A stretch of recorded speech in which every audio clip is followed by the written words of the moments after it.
Salam pemirsa, jumpa lagi di channel Mata Ketiga. Terima kasih untuk Anda pemirsa setia yang mengikuti dan menonton inspirasi Mata Ketiga. Mata Ketiga akan membawa Anda memandang dunia. Pada tahun 2000, 20th Century Fox merilis seri film X-Men yang booming di dunia. Film tersebut menceritakan tentang evolusi berkelanjutan dari mutasi genetik manusia bumi yang mana membuat beberapa orang di antaranya mulai memiliki kemampuan berbeda yang kita sebut sebagai kekuatan supranatural atau kekuatan super. Mungkin sebagian besar orang hanya menganggap X-Men tak lebih dari sebuah film fiksi. Kini semakin banyak tanda dalam kehidupan sehari-hari kita menunjukkan kekuatan supranatural itu memang benar-benar eksis, dan banyak contoh terkait telah diverifikasi secara ilmiah. Intinya para peneliti menemukan bahwa kemampuan-kemampuan ini tidak hanya ada pada fisik beberapa orang saja, tetapi tidak tertutup kemungkinan masing-masing dari kita memiliki kemampuan ini. Pada kesempatan ini, Mata Ketiga akan membahas sejenak tentang kekuatan supranatural dan misterius ini. Thailand sebenarnya adalah sebuah negeri yang sangat misterius. Sejak dahulu hingga kini, banyak rumor yang tidak dapat dijelaskan secara ilmiah. Pada kesempatan ini, Mata Ketiga akan mengupas dulu tentang seorang turis yang kebetulan menyaksikan seorang biksu Thailand yang bersemedi dalam wajan minyak mendidih saat berwisata di daerah setempat pada tahun 2015. Saat itu, turis ini langsung merekam pemandangan yang menakjubkan itu dengan ponselnya. Tak lama kemudian, ada yang mengatakan biksu itu sebenarnya seorang penipu dan kedoknya dibongkar di depan umum. Tetapi setelah ditelusuri lebih lanjut, ditemukan bahwa apa yang disebut kedok itu sebenarnya adalah penjelasan secara ilmiah oleh para sarjana di bidang terkait dari seluruh dunia berdasarkan video tersebut. Mereka mengatakan bahwa biksu itu mungkin menggunakan prinsip ilmiah sederhana untuk menciptakan ilusi, seakan minyak dalam wajan itu terlihat mendidih. Meskipun ada penjelasan yang masuk akal terkait biksu yang semedi di dalam wajan minyak mendidih, namun mereka yang percaya berpendapat bahwa hal itu juga tidak dapat memastikan biksu itu benar-benar menipu semua orang dengan cara tersebut. Selain biksu, ada seorang pemilik warung ayam goreng di Thailand yang bisa mengambil ayam goreng dengan tangannya dari wajan minyak mendidih, tentu tanpa menggunakan alat apapun. Dia juga pernah mengambil 20 potong ayam goreng dari wajan minyak 480 derajat dalam 1 menit dan mengajukan rekor dunia. Di India, juga ada pemilik warung goreng ikan yang menggunakan tangan kosong mengambil ikan goreng dari panci minyak 200 derajat selama 25 tahun terakhir. Tidak seperti biksu Thailand yang bermeditasi di penggorengan, sampai kini tidak ada satupun ilmuwan yang tahu persis bagaimana kedua orang tersebut bisa melakukan semua itu. Kalau bicara soal India, sosok orang sakti ini perlu disertakan. Tidak makan dan minum. Prahlad Jani, seorang master yoga yang lahir di India pada tahun 1929, kini berusia 91 tahun.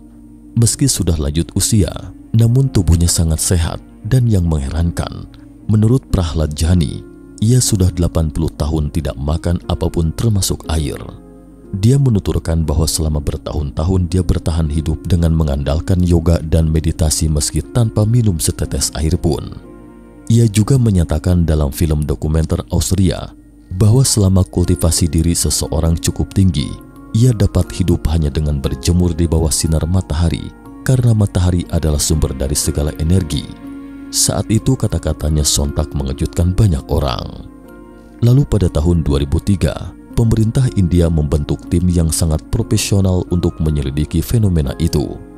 Percobaan berlangsung selama 10 hari, secara khusus memilih lingkungan tertutup untuk melakukan percobaan dan dipasangi kamera pengawas. Anehnya setelah percobaan berakhir, tim peneliti menyaksikan Prahlad Jani bukan hanya tidak makan apapun, bahkan tidak BAB, tetapi kesehatannya secara fisik dalam kondisi baik, sama sekali tidak ada perubahan apapun. Eksperimen ini mengejutkan tim peneliti profesional. Perlu diketahui, sebagian besar orang hanya dapat bertahan hidup selama 3 hari jika tidak makan atau minum, dan hanya sejumlah kecil orang dapat bertahan hidup selama 8-10 hari tanpa makan maupun minum. Namun ketika ditemukan, orang-orang ini tidak sadarkan diri disertai dehidrasi serius, tetapi hal ini sama sekali tidak berpengaruh pada Prahlad Jani. Karena percobaan ini, banyak orang mulai menaruh perhatian pada Prahlad Jani. Tidak ada yang percaya di dunia ini ada orang yang tetap hidup tanpa makan atau minum sama sekali selama 10 hari berturut-turut. Banyak ahli yang mempertanyakan keakuratan percobaan tersebut. Kemudian pada tahun 2010, pemerintah India kembali membentuk tim lagi untuk melakukan eksperimen yang lebih cermat pada Prahlad Jani. Eksperimen ini juga melibatkan ilmuwan top dari seluruh dunia dan memperpanjang 10 hari eksperimen pertama menjadi 15 hari. Selain pemantauan 24 jam non-stop secara bergantian setiap hari, ada petugas khusus yang memeriksa perubahan fisik Prahlad Jani sesuai dengan 3 kali makan sehari. Dan sebagaimana diduga, percobaan kedua sekali lagi membuktikan bahwa Prahlad Jani dapat hidup sehat tanpa air dan makanan. Eksperimen tersebut juga menemukan kandung kemihnya pernah menghasilkan sedikit urin. Ajaibnya tak butuh waktu lama urinnya diserap kembali oleh tubuhnya. Dalam percobaan lain, para ilmuwan juga menemukan keaktifan otaknya sama seperti orang yang berusia 25 tahun. Terakhir, profesor dari Spanyol, Profesor Dr. Anton Luger mengatakan bahwa Prahlad Jani sangat mengejutkannya. Awalnya dalam perjalanannya untuk percobaan terkait, Dr. Luger tidak percaya ada orang di dunia ini yang bisa bertahan hidup selama 15 hari tanpa makan dan minum. Tetapi hasil percobaan itu menumpangkan pandangan dunianya dan mendefinisikan ulang definisinya tentang hal yang mustahil. Meskipun percobaan ini tidak dapat memastikan apakah Prahlad Jani benar-benar tidak makan apapun selama 80 tahun seperti yang dia katakan, tapi setidaknya kita dapat memastikan dia memang tidak makan apapun selama 15 hari dalam percobaan itu. Dalam sejarah yang tercatat, hanya seorang pemuda berusia 18 tahun di Australia yang hidup tanpa makanan dan air selama hampir 15 hari, namun tidak sadarkan diri dan sekarat saat ditemukan pada tahun 1979. Sementara Prahlad Jani berusia 81 tahun saat menjalani percobaan ini dan kondisi kesehatannya baik setelah percobaan itu. Anehnya pemerintah India tidak mempublikasikan semua informasi terkait tentang percobaan ini. Mereka hanya memberikan penjelasan sekadarnya. Informasi terkait telah diklasifikasikan sebagai rahasia. Di masa depan, ini akan diterapkan untuk memberi manfaat bagi manusia dan eksperimen ruang angkasa, sehingga ada yang berpikir bahwa mungkin pemerintah India telah menemukan beberapa bagian kode genetik manusia dari Prahlad Jani. Kuil Shaolin. Selain kemampuan supranatural di atas, Kungfu Tiongkok adalah representasi dari manusia supermodern. Kayu lapis atau triplek adalah papan yang tipis. Jika Anda meletakkannya di atas air dan menekannya dengan tangan, papan akan segera tenggelam ke dalam air. Namun pada 2015 lalu, seorang biksu Shaolin bisa berlari sejauh 125 meter di atas air dengan bantuan papan lapis tersebut. Ini adalah seni bela diri misterius yang legendaris melayang di atas air. Selain melayang di atas air, juga ada seni bela diri misterius bernama tongkat monyet. Bagian tersulit dari seni bela diri ini adalah monyet memanjat pohon. Awalnya orang-orang mengira seni bela diri monyet memanjat pohon itu hanyalah mitos. Namun pada tahun 2019, biksu Shaolin Su Yantian menunjukkan legenda kuno ini. Pada tahun 2018, seorang pria yang telah berlatih ilmu bela diri selama bertahun-tahun menusuk kaca dengan jarum jahit dan memecahkan balon dari balik kaca. Menurut perhitungan, untuk mencapai hasil ini, jarum harus mencapai kecepatan 150 km per jam pada saat jarum menyentuh kaca. Rainbow Body, tubuh pelangi. Selanjutnya, mata ketiga akan mengupas sejenak agama yang sangat misterius dan gaib. Mungkin ada yang pernah mendengar tentang Buddha Tibet. Dalam tantrisme Buddha Tibet, selalu ada fenomena sangat misterius yang disebut fenomena tubuh pelangi, yaitu tubuh biksu yang akan meninggal akan menghilang setelah berubah menjadi seberkas cahaya.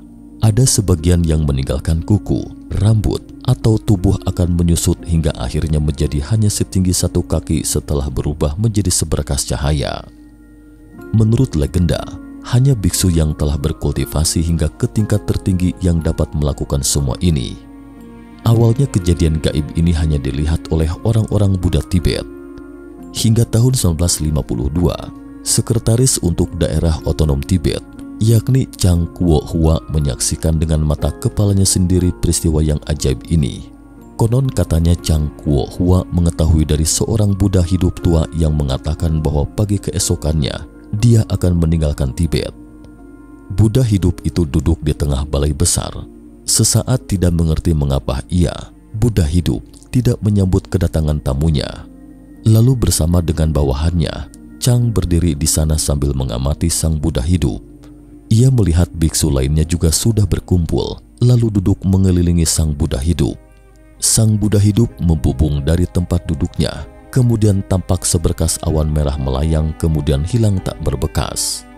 Sang jenderal pun tercengang seketika. Dia sangat terkejut sampai tidak percaya dengan pandangan matanya. Ini adalah fenomena yang disebut jelmaan pelangi pertama kali disaksikan langsung oleh pejabat tinggi negara. Tetapi kalian pasti berpikir itu sepertinya terlalu berlebihan. Bagaimana mungkin seseorang bisa berubah menjadi seberkas cahaya lalu menghilang? Secara umum, tidak mungkin membuat tubuh menghilang dalam sekejap. Namun fenomena jelmaan pelangi dari perspektif ilmiah disebutkan bahwa kecuali antimateri di dalam tubuh, begitu materi dan antimateri bertemu akan segera berubah menjadi cahaya. Hal ini seolah menjelaskan mengapa fenomena pelangi selalu dibarengi dengan kemunculan cahaya. Selain fenomena jelmaan pelangi, pada tahun 2004, Dr. Herbert Benson dari Harvard Medical School membentuk tim untuk mempelajari secara langsung kondisi fisik para biksu Tibet.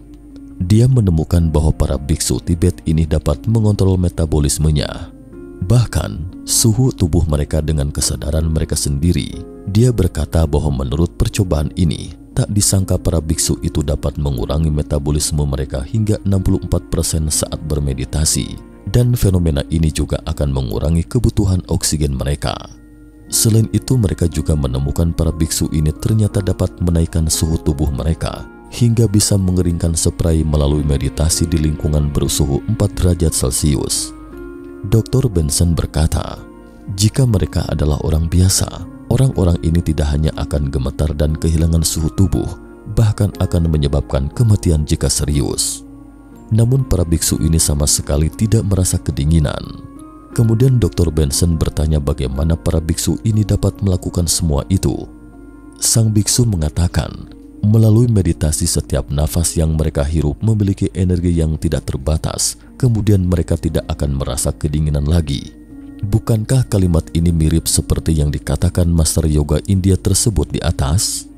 Sebenarnya di dunia ini bukan hanya biksu yang tidak takut dingin. Di Belanda ada seorang bernama Wim Hof. Dia bisa bermeditasi pada suhu minus 10 derajat, hanya memakai celana dalam, bahkan berenang di danau es selama puluhan menit. Namun kebanyakan orang akan pingsan selama berada di danau es selama 1 menit. Fenomenanya itu dengan cepat menarik perhatian.